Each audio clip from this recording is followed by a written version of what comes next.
one of the great classics of our time, Halloween, released in 1978. It's one of the great examples of how horror films, easy to make, hard to master.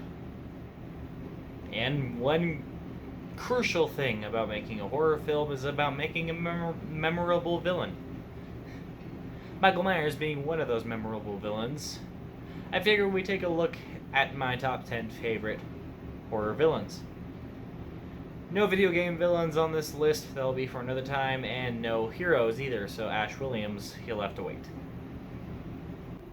At number 10, we have The Predator. While only having 4 films, The Predator has definitely made a name for himself in the horror and sci-fi communities.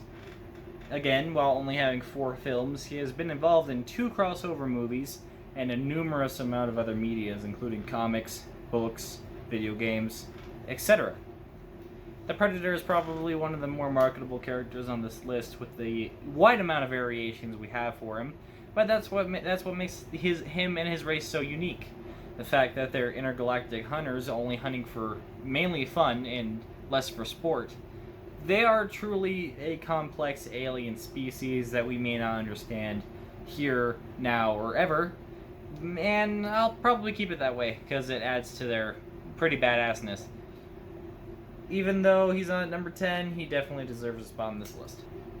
At number 9, we have Leatherface. While I have nothing against him and his franchise, it is really convoluted and very, very confusing to try to catch up with almost every movie after the original, or after the original sequel, retconning something from a previous movie. In the original sequel, we saw Leatherface die by a grenade at the end. But in the third movie, he comes back all fine, just with a leg brace from an injury he sustained in the first movie. So, yeah, it's kind of confusing. Especially with the fourth movie, and the numerous amounts of reboots. And then there was Texas Chainsaw 3D, which was supposed to be a direct sequel to the original, with Leatherface, the prequel movie, being a prequel to the original. And then, of course, there's a new one coming out this year, hopefully, that's, again, supposed to be a sequel to the original. Even though with all this confusing stuff, I still love Leatherface as a slasher villain. He's kind of like a misunderstood dog. He mainly just wants to protect his property, and he's honestly in the right for that. While, yes, his family does push him around a lot, and he doesn't really show any remorse for his killings, he's still a pretty sympathetic character, and still a pretty good character to have on this list. At number 9. At number 8, we have a pretty unknown character, Leslie Vernon. He's from a 2006 horror comedy documentary style film, where most of the slasher villains that we know, like Freddy, Jason, and Michael, all exist in real life. And we have a character named Leslie Vernon who wants to be like these legends. So, what's the film like? I definitely think it's a really good movie, and I definitely think you should check it out. I'll probably review it sometime in the future, but let's talk about Leslie himself. He's an aspiring slasher villain who takes a lot of hints from one of the greats, and he's a really good and well-played character with a lot of human flaws and perks. While, yes, his motivation is a little dark, with him wanting to be infamous for a popular killing and backstory, Leslie Vernon is still a great character, and a great character to have on this list at number 8. At number 7, we have the OG killer doll himself, Chucky. Made popular by Don Mancini and the Child's Play franchise, Chucky has been around for a long time.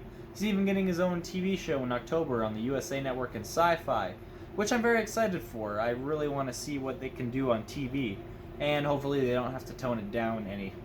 But from what I hear, they're not really going to, and especially with what the trailer shows, hopefully it's still going to be a hell of a ride. Even with that, though, Chucky's been through a lot of ups and downs, from military camp to having a kid to forming a cult. Hopefully they talk about that in the TV show, because that would be wild. Chucky is one of the more iconic characters for many, many reasons, and he definitely deserves a spot on this list just because of how iconic he is, like many other slashers, of course. While he isn't exactly the biggest threat, being, small, he's still a really great character. Hell, even gives a lot of 80s and even beyond all those kids giving them nightmares. Hell, even my little sibling, when she was younger, she was fucking terrified of Chucky. I'm not afraid to admit that I was too, but you know, the whole concept of killer toys was a virgin concept to little me. A concept that I am now very familiar with, and a concept that I am very comfortable with, especially since I put Chucky at number 7. At number 6, we have Wes Craven's second greatest creation, in my opinion, Ghostface. Made popular by the 90s franchise Scream, and would have many, many, many copycats try to replicate the magic that Wes Craven created with Scream, with its meta-commentary. Ghostface was one of the more plain slasher villains, who was given his own freedom, in my opinion. Where am I going with this? Oh yeah, right. Ghostface was originally just a generic Halloween costume right before Wes Craven was like, hey, let's get that in our film. So they got him, and he became a cultural icon. Having, again, 4 movies, and a 5th one coming out next year, and being a playable character in the asymmetrical horror game Dead by Daylight. I like Ghostface. While not for many reasons of the other slashers on this list, for some of the ones later down the line, I just enjoy Ghostface for his mysteriousness. You never know who's going to be behind that weird Scream mask. Mainly because, you know, he's based off of the painting, not the franchise. Like, Ghostface. And at number 5, we have Wes Craven's greatest creation, Freddy Krueger. The overcooked Hot Pocket himself with a razor glove. He's, again, like a lot of these slashers, been around for a very long time and has been through lots of ups and downs. From being a more toned-down villain to being darker in the sequel, and eventually embracing his more comedic side as it went on, to being a meta-horror demon who took the form of Freddy Krueger in Wes Craven's New Nightmare, fought Jason in 2004, got a really shitty remake in 2009 or 2010, I forget which. That one's not important at all. And one of the main reasons why Freddy became so iconic is because of his portrayal by one Robert Englund, a very, very talented actor who brought lots of life to the character. I don't think any other actors could have played him as well as Robert Englund did, especially since he played him through all those years. Hell, he even played Freddy Krueger in the TV show that not many people know that actually exists. So, ignoring the remake, Freddy Krueger, one of the greats. At number 4, we have the villain with a horror franchise named after a holiday, Michael Myers from the Halloween franchise. Been around since the late 70s with many films, with his, I believe, 13th film coming out this year, Halloween Kills. Halloween, Halloween 2, Halloween 3 technically counts because it's in the franchise. 4, 5, 6, H2O, Resurrection, the remake sequel. Halloween 2018, Halloween Kills. Okay, so it's going to be the 12th movie, with the 13th movie coming out within the next, 2 years or so. Anyway, Michael Myers has been around for so long, he's again a pop cultural icon. And I think one of the reasons why he became so popular was because of his blank expression. A simple William Shatner mask that was redone a bit, painted white, and the hair dyed. Michael Myers is truly a character that no one really understands. The embodiment of pure evil that many try to comprehend, like Dr. Loomis, and many go insane trying to comprehend, like Dr. Loomis. Especially with the new sequel timeline, where it was said that Loomis went crazy after Michael disappeared after he shot him 6 times off the roof balcony of the Strode House. I think it was the Strode House. Details are foggy. Anyway, Michael Myers has been around for so long that obviously he had to go through some changes. Some good, some bad, and some questionable. He's endured it all and will continue to endure it all. Especially since he's getting another movie just in October, and then another movie after that a few years, or not even a few, 1 or 2 years after. I don't think this will be the end of Michael. I just think he does deserve a break after this new trilogy. And Michael is number 4. At number 3, we have one of the few 90s horror characters that didn't try to replicate Scream, Candyman. Portrayed by Tony Todd in every single appearance, including the upcoming sequel/reimagining of the character in August by Jordan Peele. Candyman is truly a great character. Another one of those sympathetic characters because of the unfortunate timing he existed in before the modern day. Tragic, but brutal at the same time, and just beautifully portrayed by Tony Todd, especially with his voice. Like, that voice, oh my god. Truly a great character, and definitely deserves more studying. You definitely think if anyone has any upcoming projects for school, or in the future, of course, if you're watching this video in the future, if you need to do a character study on like a film character, do Candyman. He's probably one of the more complex characters that needs more understanding in horror, especially since where he came from and how he became the Candyman. At number 2, we have the game creator himself, Jigsaw. Now, I'm not talking about the monocle of Jigsaw, or the title. That's been taken up by so many people, I can count them all on my hands. Which, you'll probably rip my fingers off. No, I'm talking about John Kramer, the original creator of the game, of course. John, well, he is a complicated character.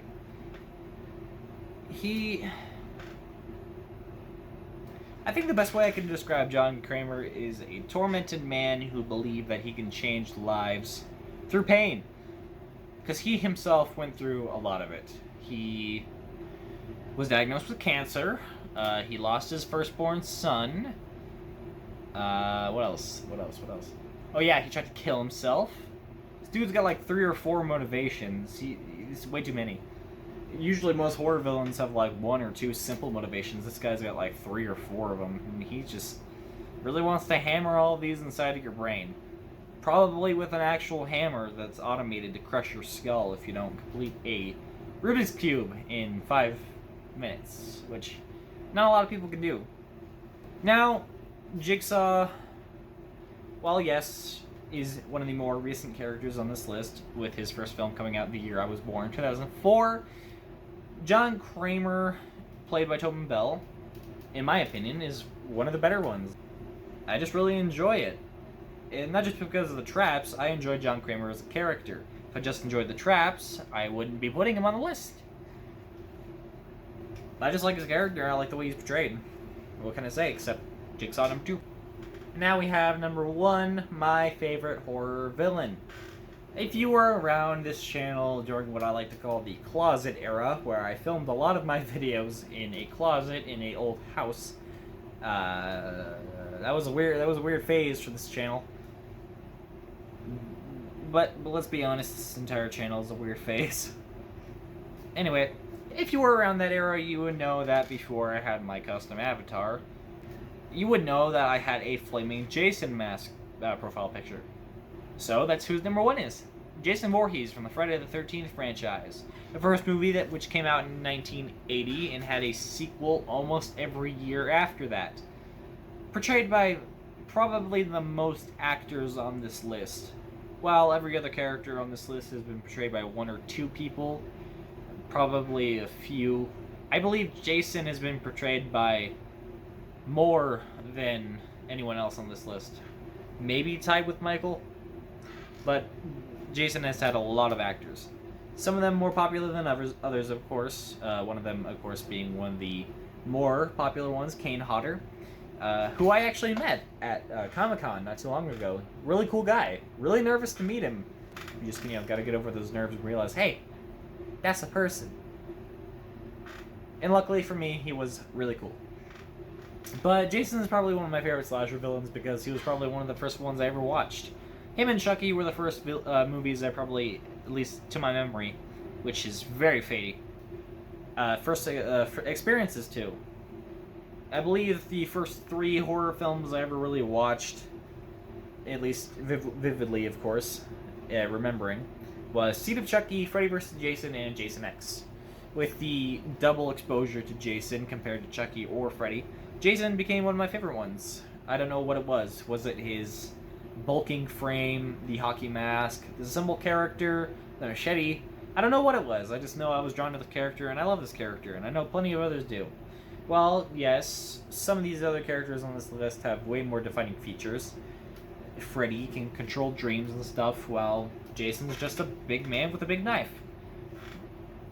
That doesn't really stop him from being my favorite. Everyone has their favorite slasher villains, or horror movie villains in general. One person can like the different ghosts and demons introduced in the Conjuring universe, while others could fucking despise the Conjuring villains and love the traditional slasher villains, like most of the ones on this list. However, I do believe it's important for everyone to have their own opinions. So, going off of that, share what you would believe your top 10 favorite horror villains to be in the comments below. Movies only, of course. Video games we'll do later. I'm Sky from Sky's Horror Place, letting you know that a lot of this video's fucked up. I fucked up a lot. But that's okay, because you live, you learn. And now I'm sounding like a generic white girl wall quote. You just walk into the house, like, live, laugh, love. Haha. Don't talk to me before I've had my coffee in the morning. Haha. I feel like I'm going insane here. I'm trapped in purgatory.